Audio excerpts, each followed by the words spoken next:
Welcome to Digital Marketing Intelligence Ask the Experts, a live bi-weekly show to help you know what to do and what's new in digital marketing for 2021 and beyond. Ask questions, suggest topics, and grow faster with actionable insights and proven strategies from the world's leading experts.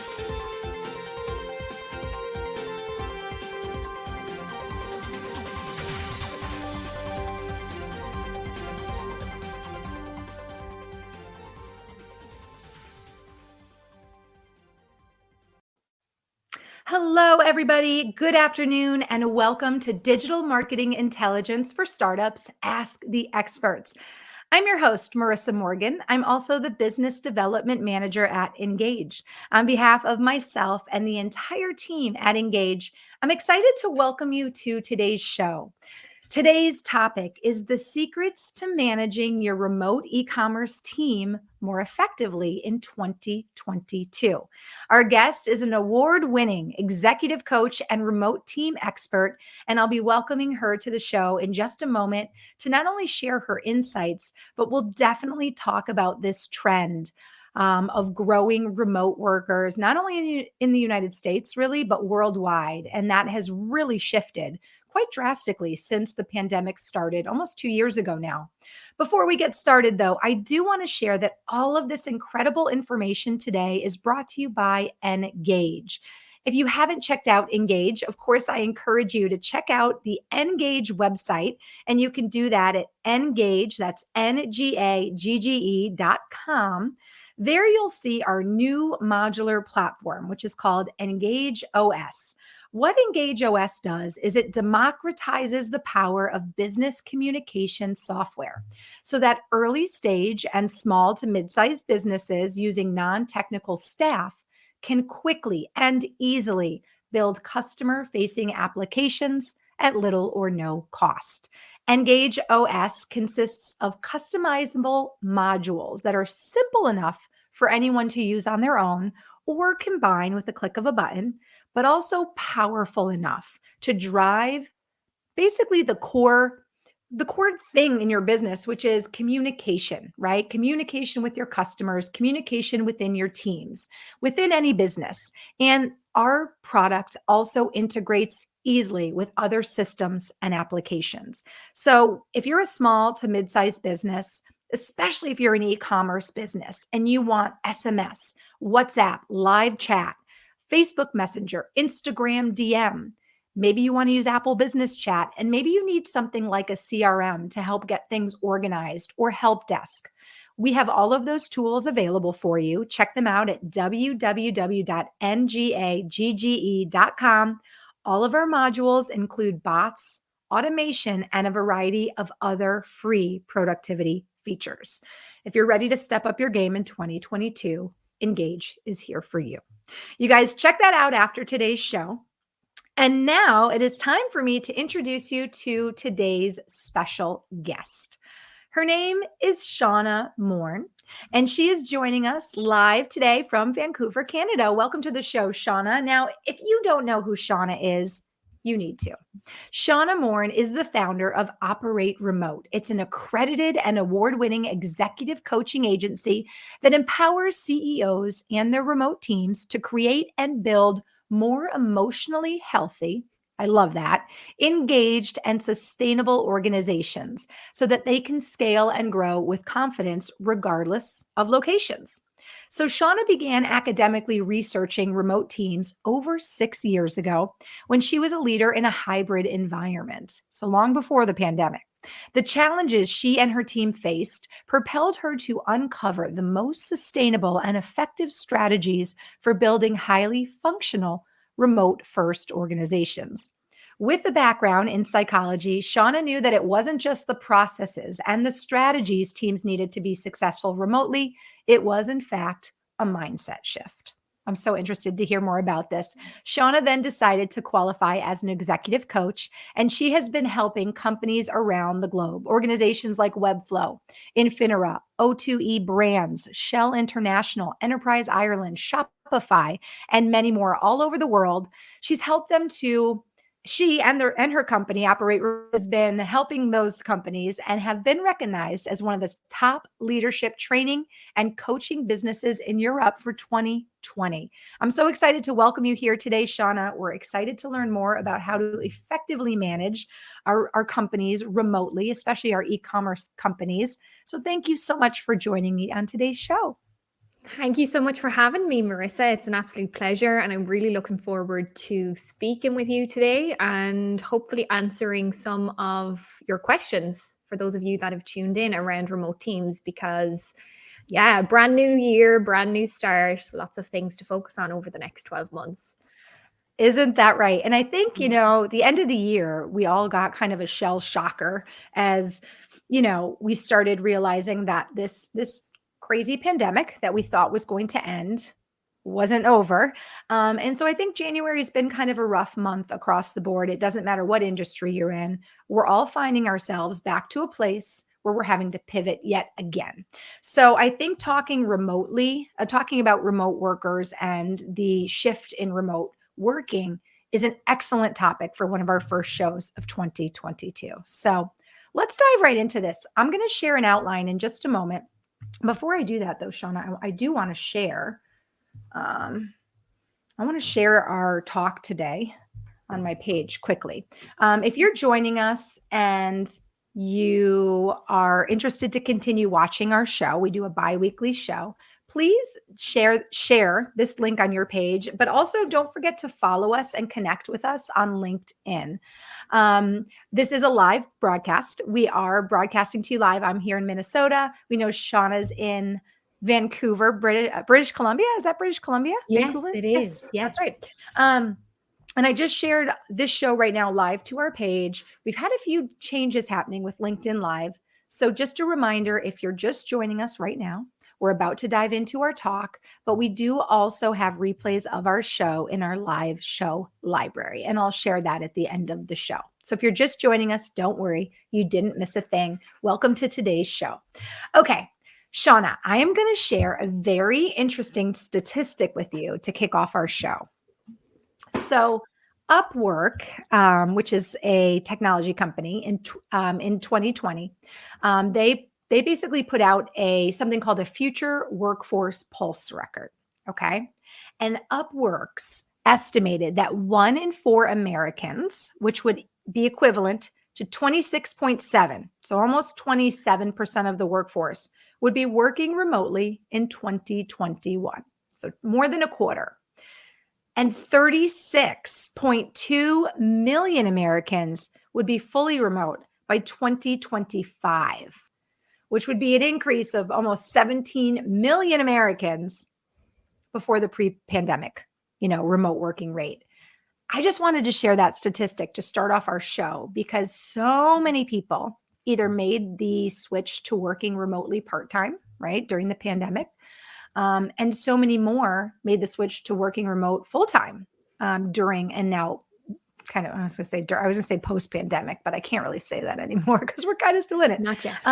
So this is something that we've seen that is a huge shift, isn't it? Oh, yeah. I mean, if you haven't guessed already, remote working isn't going anywhere. Exactly. And it's about when I speak to companies and I work with companies, it's asking them the question, are we resisting what already is and has been for such a long time?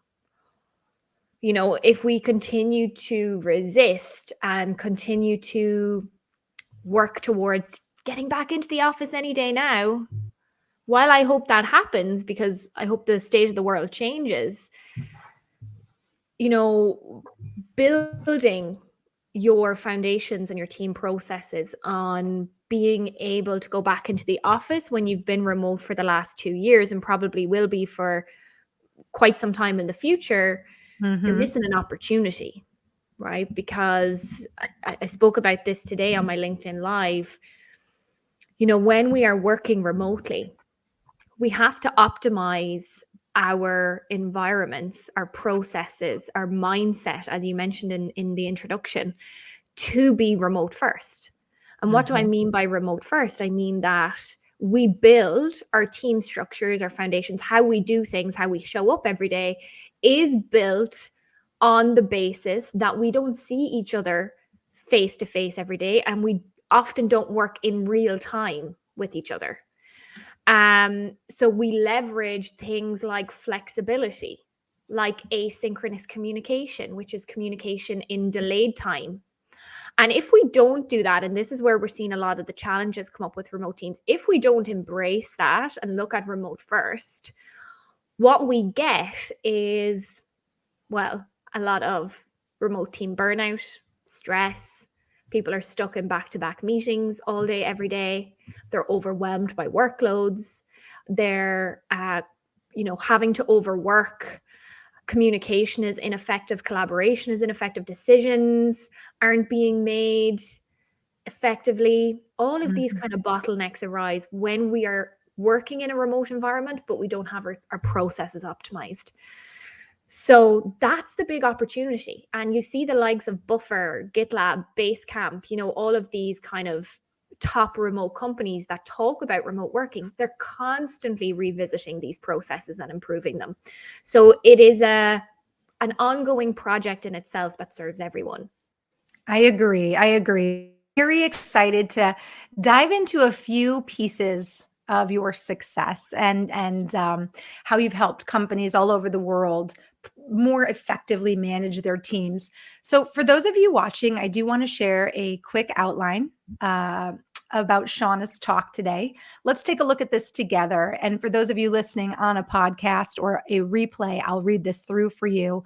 So, Shauna's here to share with us the secrets to managing your remote e-commerce team more effectively in 2022. Now, it goes without saying, I think, Shauna, this can probably relate to e-commerce teams or general company teams as well.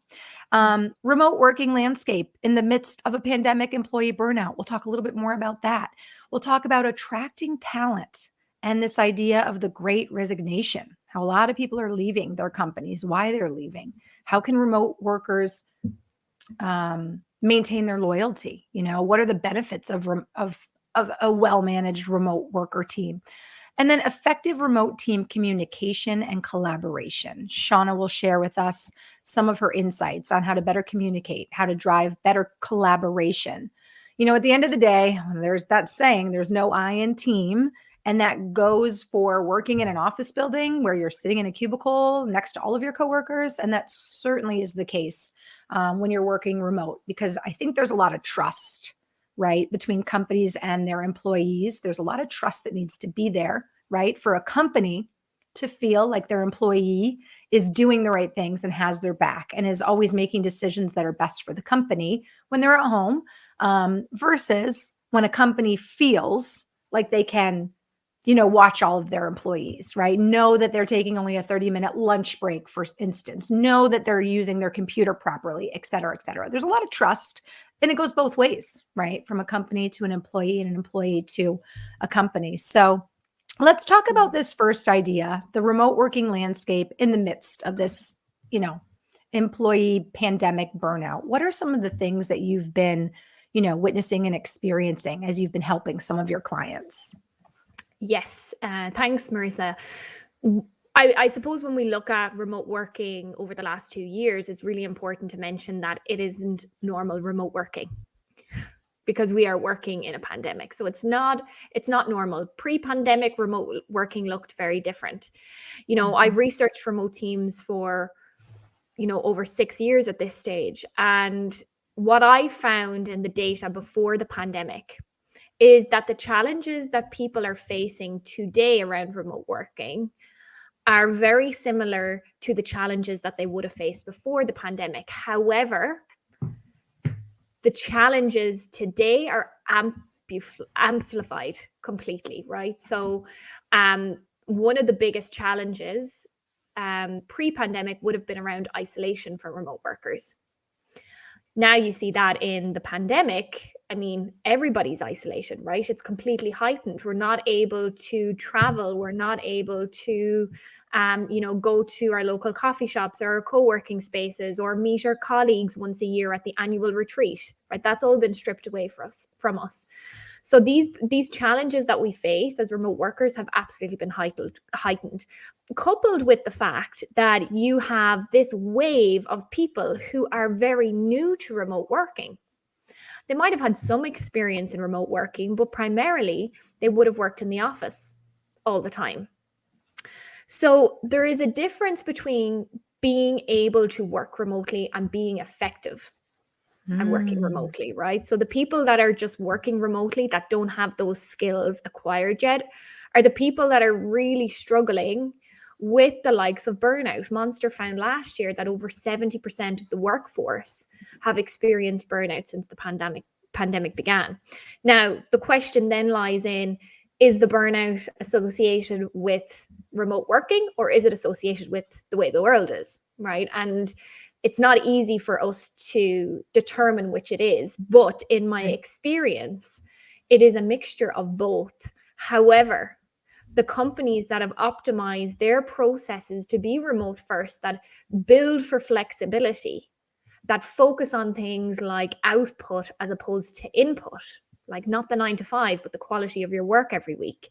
They're the ones that are providing their teams with more flexibility in their days and in their weeks and more autonomy so that they can better look after their mental health and state should something arise for them with the state of the world.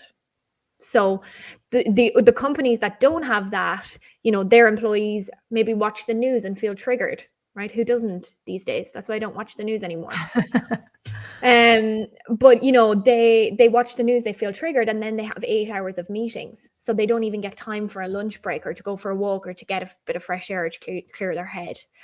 So it's a combination of both. And I think it's not only about, okay, we want to have a more productive team and we want to have a higher engaged team. If your team aren't well, if they're not emotionally healthy, if they're not working in a sustainable way, then you're never going to be able to have a highly productive team. That is the core of us as human beings. We can't perform well if we're not feeling well and doing well mentally, emotionally, spiritually, physically. So that's where leaders need to focus, and they need to understand, because there's so many different root causes when it comes to burnout. They need to understand what are the root causes of burnout within their organization. A lot of companies now, they're giving mental health days and they're saying, okay, here's a budget for mental health. And while all of that is fantastic, it's not getting to the root cause. A mental health day is great, but if your team have to go back to the office the day after and they're again overwhelmed and stressed, it's never going to work, right? So we want to get into those root causes. What are those root causes? Usually I see it's, maybe a lack of psychological safety. There are some issues with the company culture, that hustle mentality, do. And that stems down into leadership teams. It's usually around lack of remote first processes, like I mentioned. So companies focusing on meetings all of the time instead of, embracing flexibility and deep uninterrupted time to work. It's also maybe a combination of a lack of skills in emotional intelligence within the culture. So a lack of education and training for teams on reflecting on what works for them. Like, we're all unique individuals and we need to understand what our limits are, what our triggers are, and when we work at our best. Leaders also need to be trained in this so that they can identify on their teams, oh, that's a red flag. Something's not right with Marissa, So leaders need to be equipped on how to coach teams and identify these red flags when something is wrong. So they're kind of in summary, those main root causes, and companies need to look at what are their specific root causes. Where are these issues coming from? Because these are such great points. Yeah, these are great points you're making. And I think the one thing that really resonates with me as someone who right now is working remote is this idea really around productivity, right? The idea that productivity needs to sometimes be measured differently, or maybe all the time measured differently, depending on, what the company's expectations are, what the goals are, whether they're daily, weekly, there's so many factors, right, that would go into how you measure productivity. And it's that, like you said, it's that quality of the time put in versus the quantity of the time put in. These are all things that I just find fascinating. And I actually found an article right before our talk today that I was reading about remote working, and it had crazy statistics in it. So if you don't mind, I want to share this one with you because it ties right into everything that you're saying. Um, in 2021, so Upworks found or reported that in a 2-year study done by Stanford University, Stanford actually found an impressive increase in work productivity among people who worked from home. They compared in office employees to remote employees of a Chinese travel company.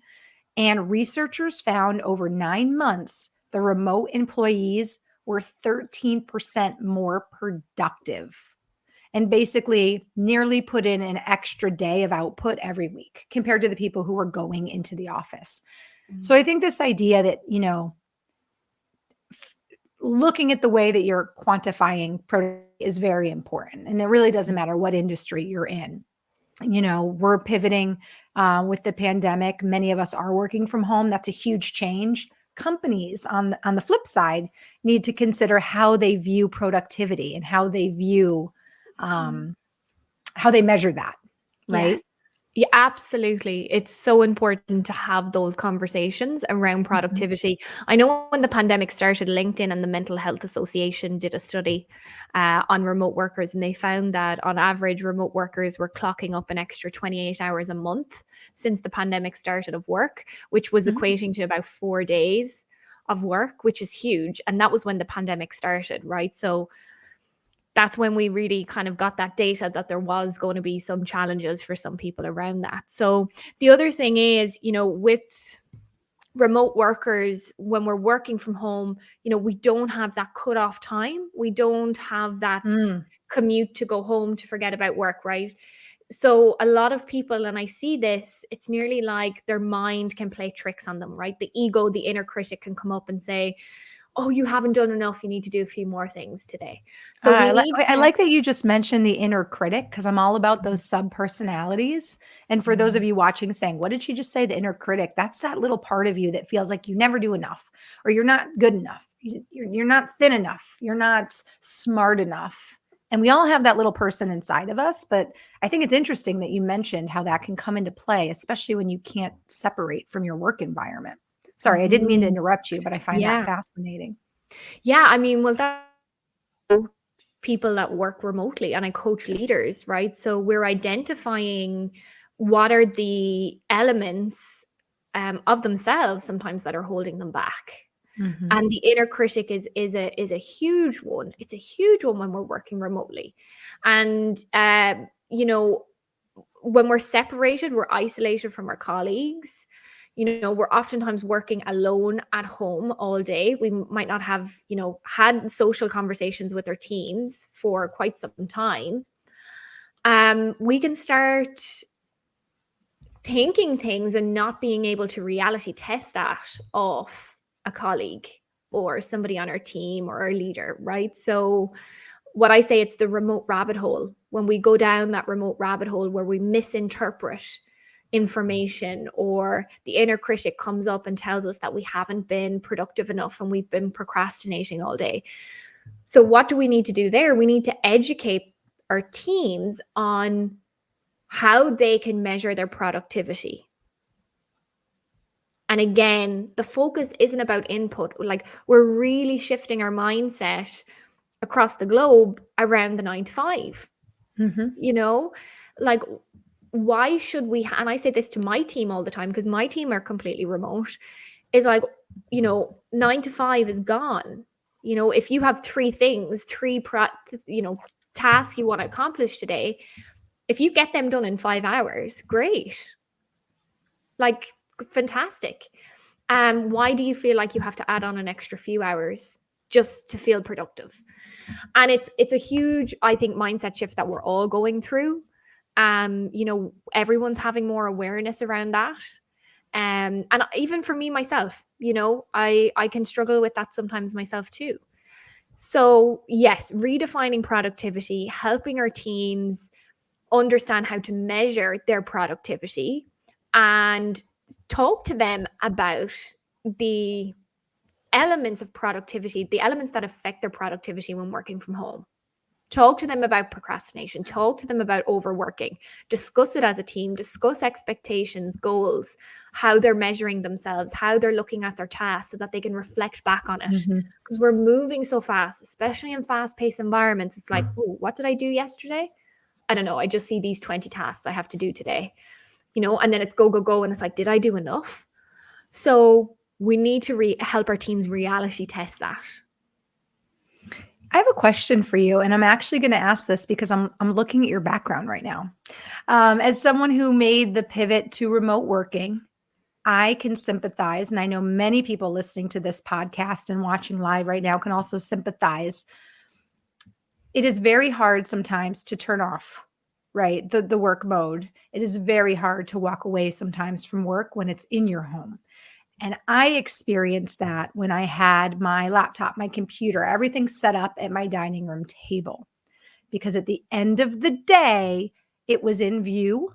And I always felt like, oh, I should just check my email one more time. Oh, I should just do this. Oh, did I finish that? It's almost like seeing it triggered me to jump back into work mode, even if it'd be 10 o'clock at night.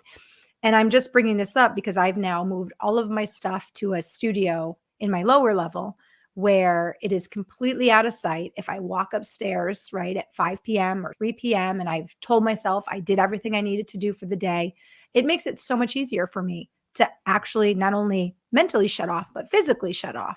So I'm just asking out of your, from your experience and working with your clients, I see you right now are obviously in like a living space in your home, and you may be there because of the background for being on a show. So I completely understand that. But are there some tips like that, that you share with your clients and Yes. and their remote workers to help kind of buffer that work home life? Yeah, great question. It's something I personally don't struggle with. That's not one of my triggers that leads me to overworking. But I think that word trigger is important for people. They need to understand what are my triggers. And I have worked with a lot of people whose triggers were actually seeing their laptop in front of them. And in some cases, people are living in small apartments. They can't have a separate office.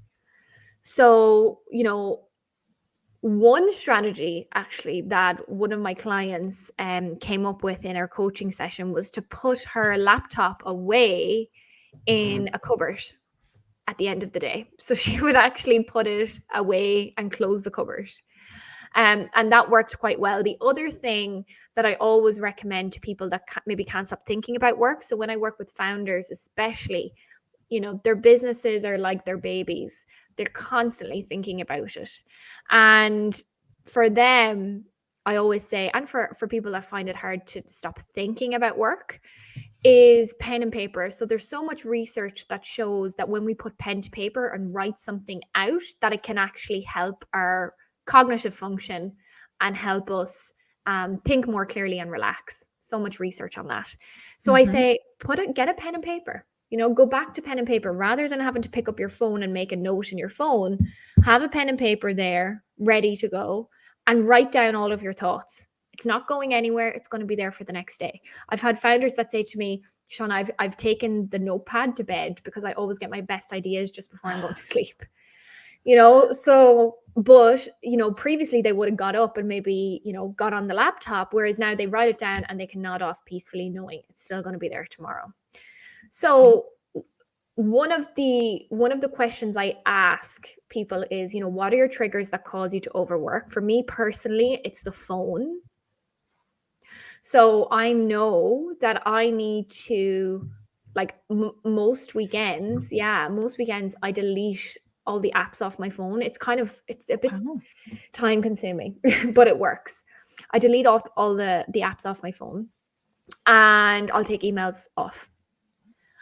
So I'll just have my phone for calls or text messages or whatever. Not that I'm on it that much at the weekend. And then in the afternoon, my fiance and I, we put our phones away. So we'll actually turn them on do not disturb mode. and leave them there. And I'll make an effort not to look at them until I get at least an hour work done in the morning. So that's my trigger, and I'm constantly experimenting with that to understand, because it's obviously very important, but the phones there's something in them, right? There's these algorithms that are hugely addictive. And it's that subconscious part of us that just, anytime we have a moment, it's on the phone and checking emails. But we've always got one part of our mind in work. We're not fully relaxing. So the question when we are presented with a trigger, so this can be a helpful question for people, which is when the trigger comes up. So say I get a Slack notification on my phone and it's 7 p.m. at night and I'm just, had dinner and I'm chilling out.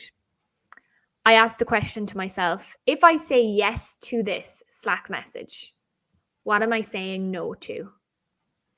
And I follow that answer. So if I say yes to that Slack message, I'm saying no to being in the present moment with my fiance. I'm saying no to, cuddling my dog. He hates when I'm on the phone. He pushes it out of my hand. So I'm saying no to myself, to winding down for the evening, because then I'm going to be at work for, I'm going to be thinking about work. I'm going to be in that loop cycle for the next at least probably an hour. Then I'm going to be saying no to that book I wanted to read. I'm going to be saying no to a good night's sleep because I'm going to be probably thinking about work when I go to bed. And then I'm probably going to be saying no to my morning, the next morning, and no to myself because I'm going to feel tired because I didn't have a good night's sleep. So we can go on, but follow that and keep following it. And for some people, it's enough if they're saying no to themselves. But for others, it can be helpful to think about other people as well. Like, are you saying no to your family? Are you saying no to your kids because you're not present with them? What is it that you're saying no to? So that can really help us, because between the stimulus and the choice, there is a space. And in that space, we have a choice. So yeah, that's Viktor E. Frankl that says that. And that's one of my favorite quotes around that. That is such a great tip, and it goes again both ways. If you are, the manager, the boss, think twice, right? When you are managing and working with your remote teams about texting them after 5 or 6 p.m., right? During the week, because again, that is such, that time is sacred. And, so many of us want to spend it with our families. We want to be able to unplug, if you will. And you're right. You do say no to so many other things when you don't say no to the text message, to the email, to the phone call, to the last minute conference call, to all these things. And I know I am so wired, generally like a wired person, that it just takes the smallest thing and then I can't let it go. And like that email or that text at 7 or 8 or 9 at night, boom, then you're right. I'm not relaxed for the rest of the time and I can't stop thinking about it. So that's a really good tip. Let's talk a little bit, Shauna, about this idea of attracting talent and the Great Resignation. What are your thoughts and what has been your experience on that specific topic? Yeah. So the Great Resignation, I mean, I'd be interested to hear from people in the comment section, have they experienced the Great Resignation either themselves or within their companies? And, a lot of people are, if you haven't heard about it, do go look it up and see the numbers. I don't have any specific data on it recently, but, a lot of people are leaving their jobs in search of other opportunities. And the way we're kind of seeing it now is that for the first time in such a long time, employees have, and the talent, the workforce have a lot of the power. And really, it comes down to those companies that have invested heavily in creating amazing places to work and an amazing employee experience. And the companies that are yet again experiencing burnout on their teams, that are running a really stressful environment, they're the companies that are losing people because they're going to these companies that have created these amazing employee experiences. So when it comes to attracting talent, if you haven't already started to look at What are you as a company providing outside of just salary, outside of just monetary incentives? What if you are a remote company, then employees are going to be looking at what's the flexibility like? How much Mhm, autonomy do I have? mhm, How am I supported at home? How is my mental health supported at home? What are the fun events and the social events that we do? These are all things that remote employees want and they are getting. So companies now are really forced, if they don't want to lose all their best people, and if they want to continue to attract the best people, they're being forced to revisit this whole employee experience and prioritize that above most things, because we can't get where we want without an amazing team behind us. So I think it's a hugely positive thing, because it's going to mhm. change the way that we work forever. And you know we don't want mediocre anymore, right? Like, and that's the other Right. thing. Employees, especially, you need to look at the different kind of generations that you want to attract into your company. Look at what Mhm, those generations typically value. Everyone's going to be different, of course. We don't want to put everybody in their generation category, but it can be a good exercise to look at how is your organization meeting the desires, wants, and needs of that generation. So, for example, mm. Gen Zs, I've written a couple of posts about it, how they really value purpose. Mhm, So there's a huge value on purpose now. mhm, It's not just about the salary or the benefits. It's about being somewhere that's actually making a difference in the world, a positive change in the world. So, I've worked with companies that might say, "Oh, I don't know, like we have I don't know, a pen company. How are we changing the world?" And,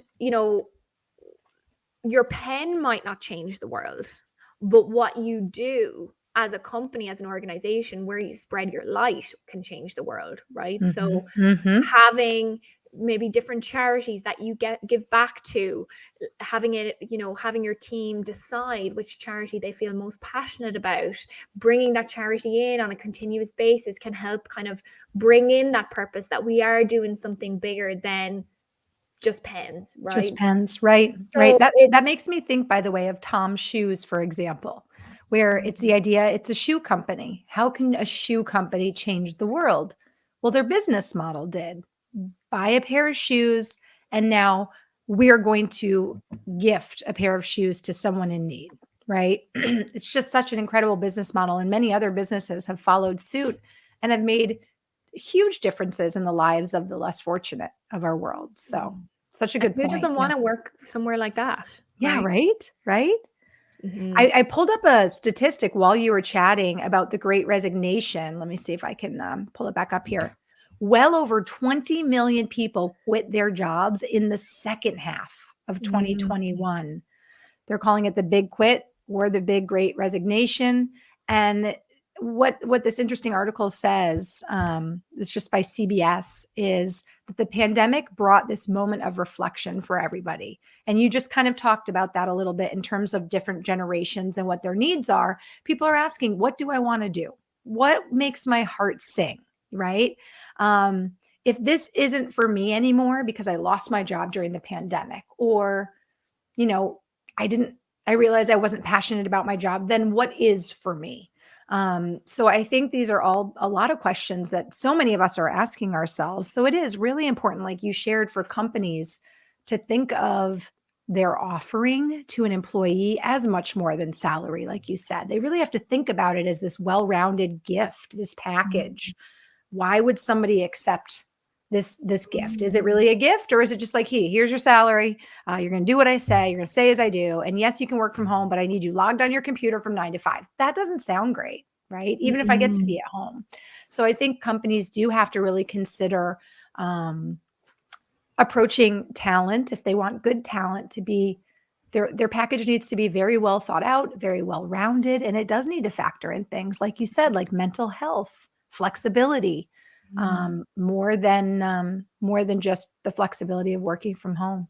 I Mm. think it's interesting you brought up social events too, because, things are still a little wonky in our world, right? We can all admit that. Yeah. But that doesn't mean we don't miss being social.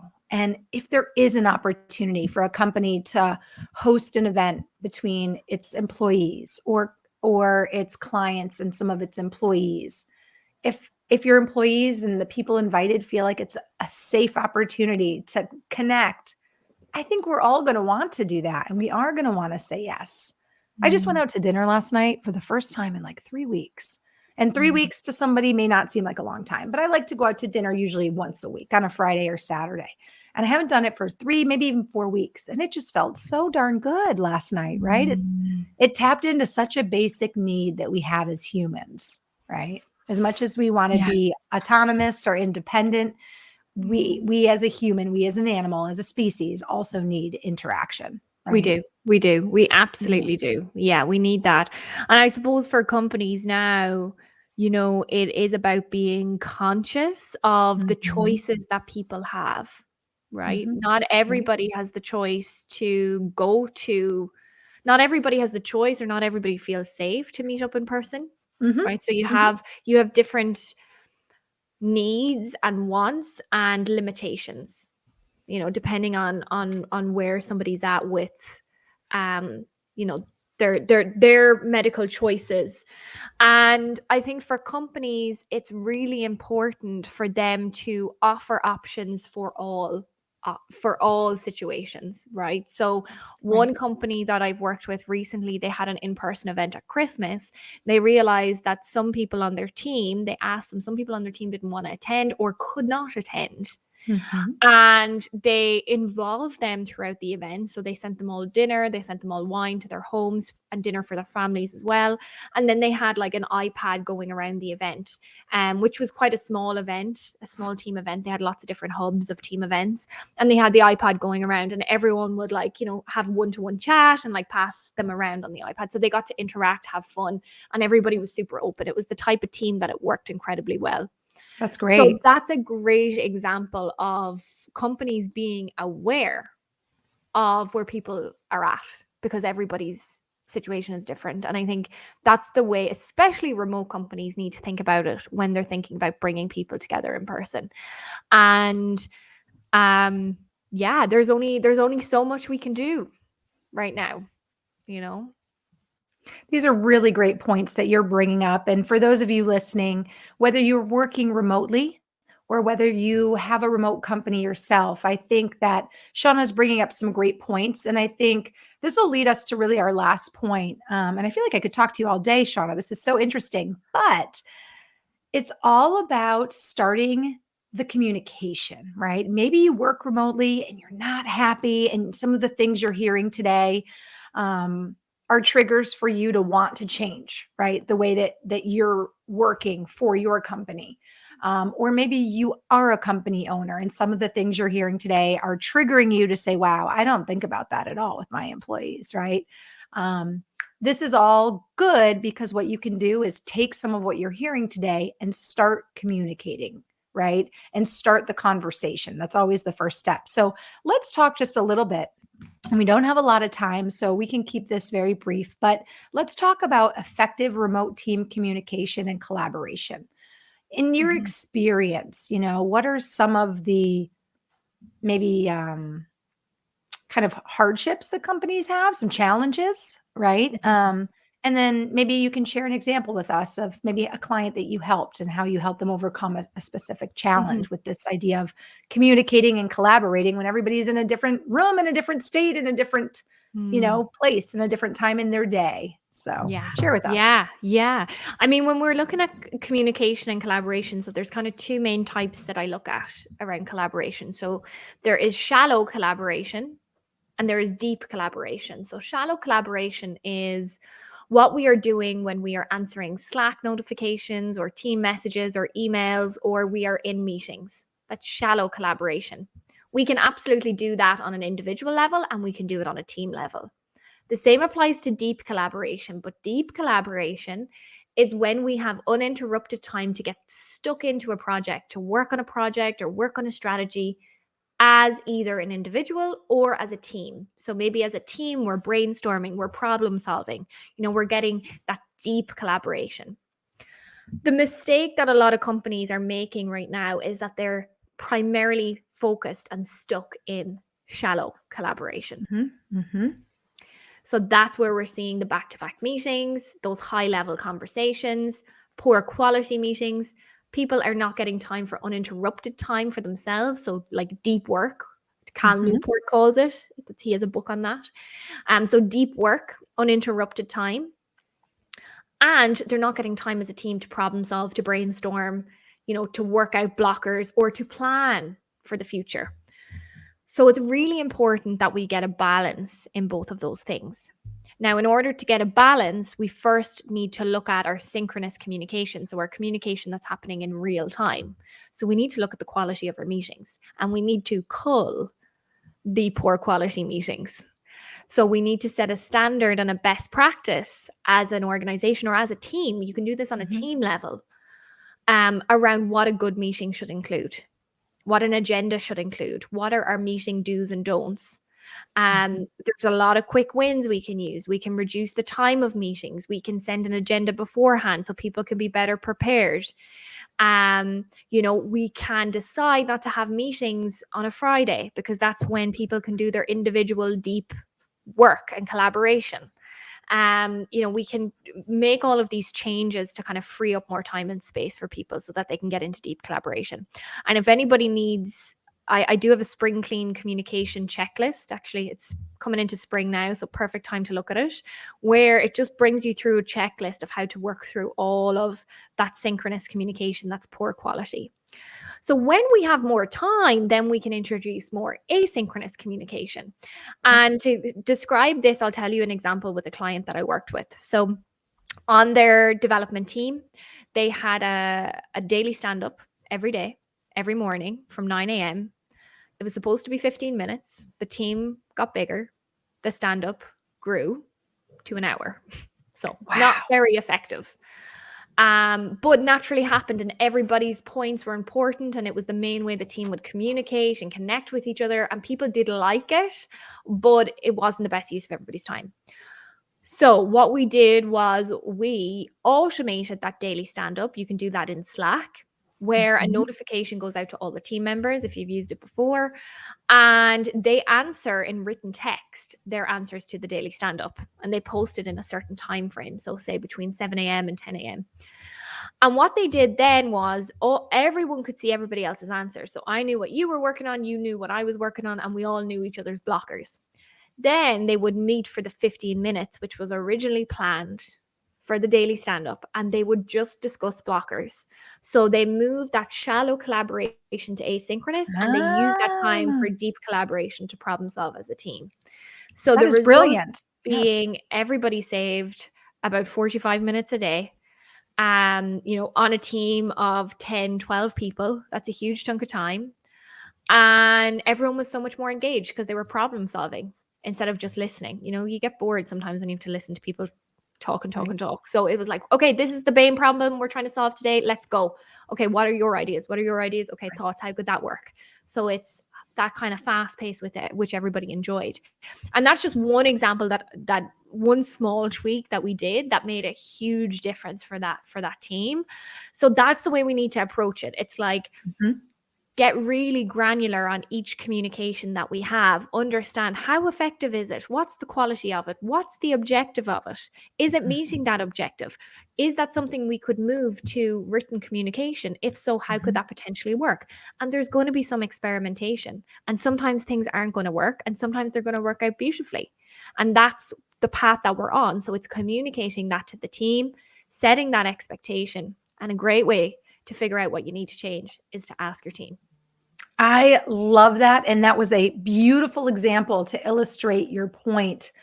Because one thing that I definitely thought of when you were describing that example is when you get a lot of people together also, a lot of times it's not always the best time for everybody in the room. Someone's not a morning person. Someone like doesn't function till they have their coffee. Someone is like, "Oh, I didn't figure out what I'm going to do, so I don't even know what to say, so I'm not even listening to everybody else," right? So this Mhm. example that you shared and the the suggested way to overcome that, the solution is brilliant because then people also can read these responses in the right time for them, right? When they know they can digest it, when they know they can pay attention.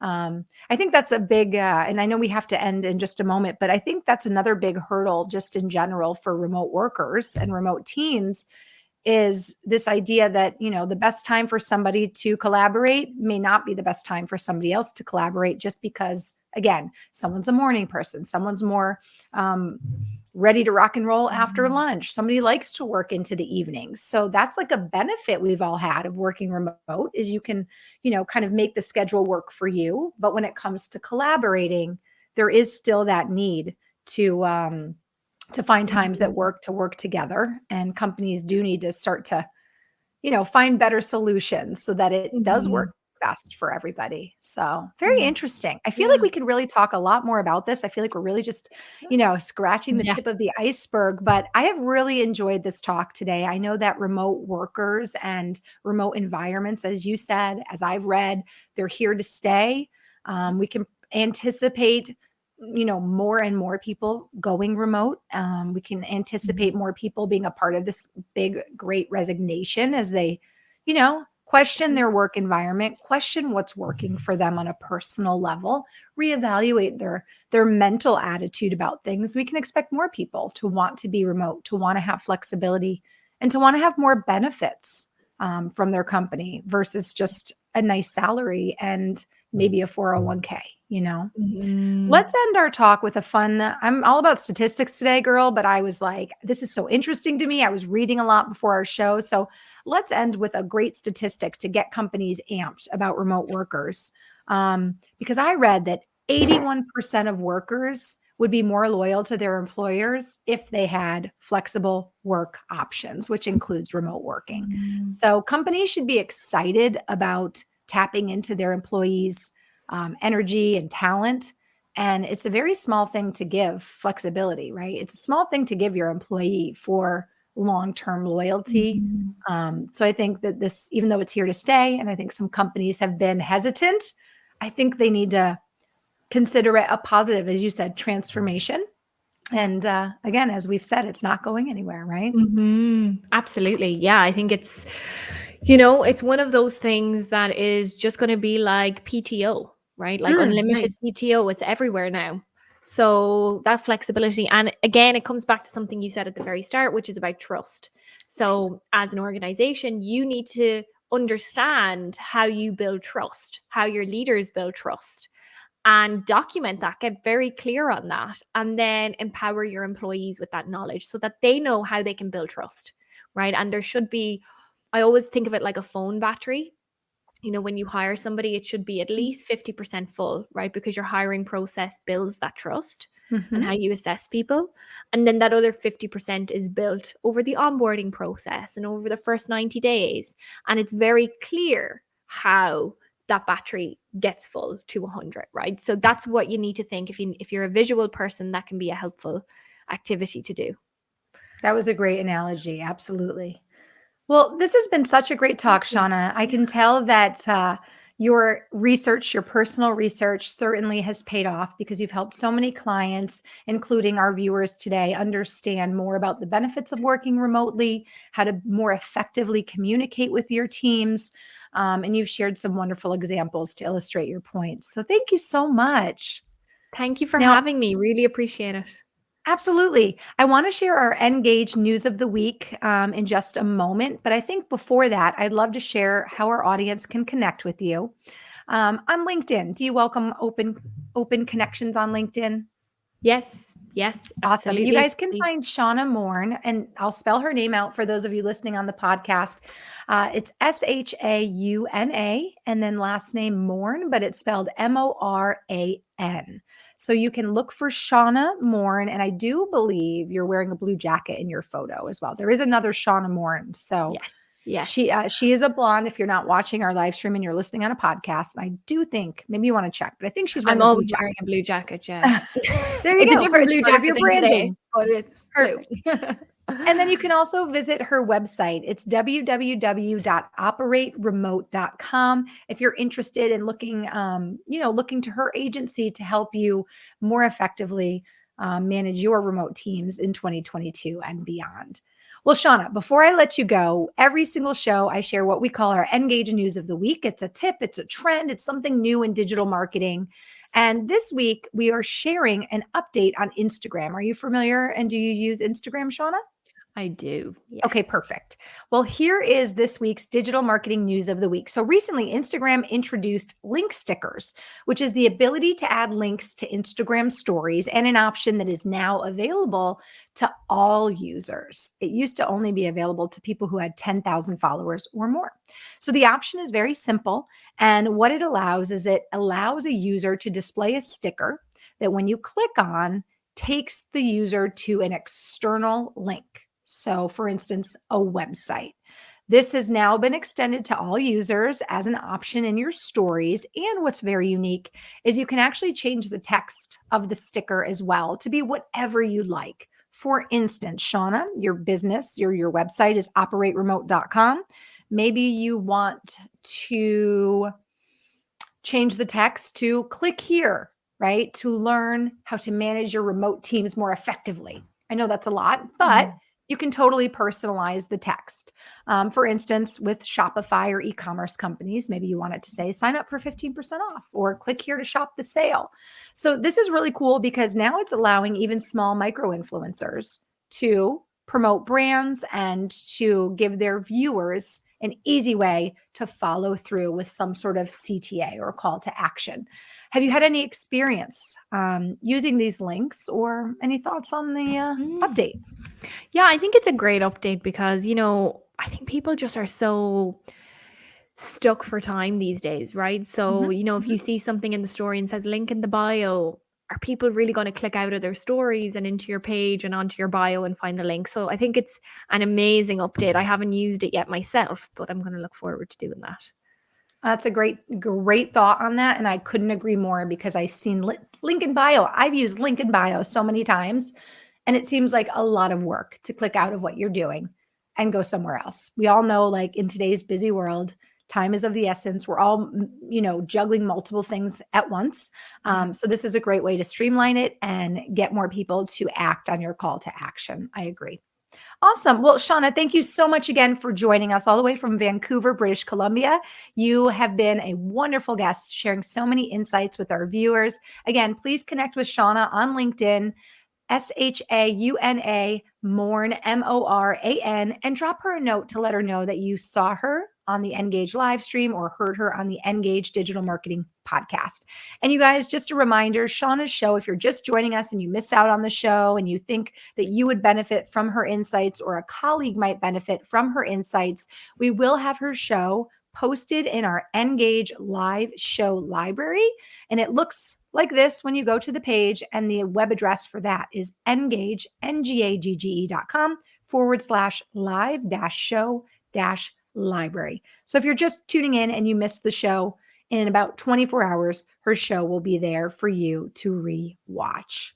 Well, listen, Shauna, I want to thank you again so much. I hope you have a wonderful rocking year this year. And it was wonderful to have you on today's show. You too, Marissa. Thanks for having me. Absolutely. Thank you so much and have a great day.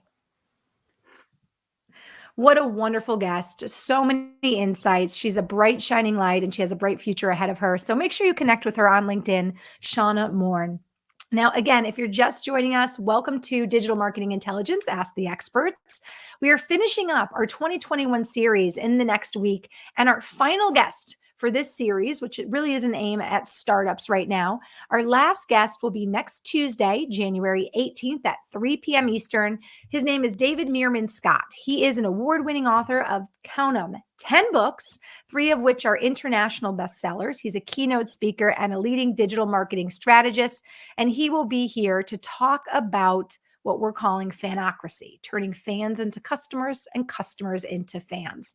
Now, we are getting ready to start a new series in about a week. It is going to focus on Shopify. So if you or a colleague has any experience with Shopify or the e-commerce niche, please email me. And my email is Marissa Morgan. Oh, no, it's not. Excuse me. It's marissa.m@engage.com, or connect with me on LinkedIn at the Marissa Morgan. We'd love if you have topic ideas on Shopify, or if you have any guest referrals, we'd love for you to connect with me. And stay tuned, because that series will be starting next Thursday. I hope you all have a wonderful day. Thank you so much for connecting with me here and our guest, Shauna Moran. And don't forget to check out engage.com for Engage OS customizable module building blocks, all the tools you need to manage your communications and your customer experience for little or no cost. www.ngagge.com. Thank you so much, everybody. Have a wonderful rest of your day.